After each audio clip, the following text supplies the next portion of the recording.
সাদা পোশাকে বাংলাদেশ বরাবরই বিবর্ণ। অধিনায়ক হিসাবে দায়িত্ব নেয়ার পর প্রথম টেস্টেই ঘরের মাটিতে নিউজিল্যান্ডকে হারিয়ে শুরু করেছিল নাজমুল হোসেন শান্ত। এবার পাকিস্তানের মাটিতে দেশের ক্রিকেটের স্মরণীয় দিনটিও এলো শান্তর নেতৃত্বে।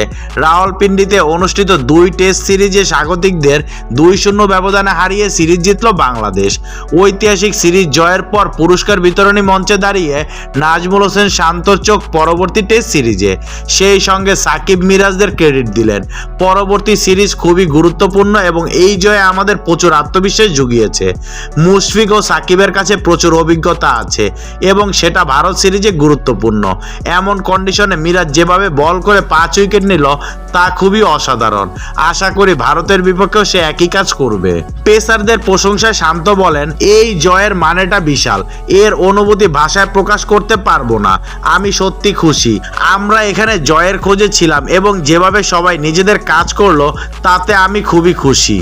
আমাদের পেসারদের বোলিংয়ের নীতি খুবই অসাধারণ ছিল এবং এই কারণে আমরা এই ফল পেয়েছি। সবাই নিজেদের প্রতি সৎ থেকেছে এবং তারা জিততে চেয়েছে। আমি আশা করি এটা বজায় থাকবে। সাদমান প্রথম টেস্টে যেভাবে ব্যাটিং করেছে তা দুর্দান্ত। এমনকি জাকিরও ইতিবাচকতা নিয়ে ব্যাটিং করেছে এবং আমাদের মুভমেন্ট এনে দিয়েছে। সবাই অবদান রেখেছে এই জয়ে, বিশেষ করে একাদশে না থাকা সেই 4 খেলোয়াড় যারা সুযোগ পায়নি। ফিল্ডিং এ দলকে খুব দারুণ সহায়তা করেছে তারা। আশা করি এই সংস্কৃতিটা বজায় থাকবে।